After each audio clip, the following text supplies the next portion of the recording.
సమర్థవంతమైన అధికారిగా గుర్తింపు పొందిన అన్నా ప్రగడ భాను ప్రతాప్ ఏలూరు నగరపాలక సంస్థ కమిషనర్గా బాధ్యతలు స్వీకరించారు. గ్రూప్ 2లో విజయం సాధించి 2007వ సంవత్సరంలో పిడుగురాళ్లలో కమిషనర్గా భాను ప్రతాప్ బాధ్యతలు చేపట్టారు.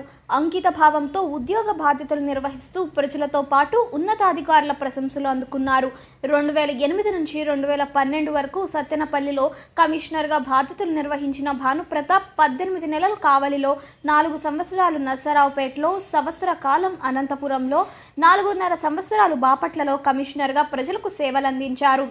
పనిచేసే అధికారిగా ప్రజలు మన్నల్ని అందుకున్న భాను ప్రతాప్ ఏలూరు కమిషనర్గా బాధ్యతలు స్వీకరించిన అనంతరం సంబంధిత విభాగాల అధికారులు, సిబ్బంది ఆయన్ను మర్యాదపూర్వకంగా కలుసుకుని అభినందించారు.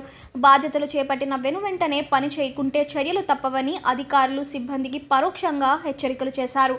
అనంతరం కమిషనర్ మీడియాతో మాట్లాడుతూ ఏలూరు నగరాన్ని సంపూర్ణ పారిశుద్ధ్య నగరంగా తయారు చేయడానికి కృషి చేస్తానని, సక్రమంగా త్రాగునీరు సరఫరా అయ్యేలా చర్యలు తీసుకుంటానని చెప్పారు.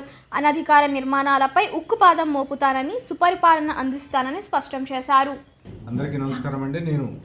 నా పేరు అన్నా ప్రగడ భాను ప్రతాప్, ఏలూరు మున్సిపల్ కార్పొరేషన్ కమిషనర్గా ఈరోజు బాధ్యతలు స్వీకరించడం జరిగింది. ప్రత్యేకించి ఆంధ్రప్రదేశ్ రాష్ట్ర ప్రభుత్వం వారు సెలక్షన్ గ్రేడ్ కమిషనర్ అనేటువంటి నన్ను ఈ కార్పొరేషన్ కమిషనర్గా నియమించినందుకు గౌరవ ముఖ్యమంత్రి వర్యులకి, రాష్ట్ర పురపాలక శాఖ మార్చులకి అందరికీ కూడా, పురపాలక శాఖ ఉన్నతాధికారులకు అందరికీ కూడా నా హృదయపూర్వక నమస్కారాలు తెలియజేసుకుంటున్నాను. నాకు ఇక్కడ పనిచేయడానికి అవకాశం కల్పించినటువంటి గౌరవ ఎమ్మెల్యే గారికి, అదేవిధంగా గౌరవ మేయర్ గారికి, ఇతర పట్టణ ప్రజలందరికీ కూడా నా హృదయపూర్వక నమస్కారాలు తెలియజేస్తూ, ప్రత్యేకంగా ఏలూరు కార్పొరేషన్ పరిధిలో ఉన్నటువంటి ప్రత్యేకంగా పారిశుధ్య కార్యక్రమ నిర్వహణ, అదేవిధంగా త్రాగునీరు సరఫరా, అదేవిధంగా వీధి లైట్లు, ఇతర ప్రజలకు ఉపయోగకరమైనటువంటి కార్యక్రమాలన్నింటినీ కూడా జాగ్రత్తగా ముందుండి నడిపించడం నా ప్రత్యేక బాధ్యతగా నేను ఫీల్ అవుతూ ఉన్నాను.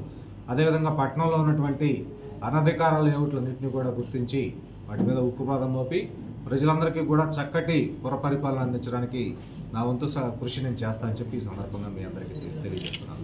నాకు ఈ అవకాశం కల్పించినందుకు మీ అందరికీ కూడా ధన్యవాదాలు. థ్యాంక్ యూ అన్న. ప్రధాన సమస్యలను మీ దృష్టి జస్ట్ ఇప్పుడే కదా వచ్చింది, ఇంకా 1 by 1 డైలీ అవుట్డోర్ తిరిగేసి నేను తెలుసుకుంటాను.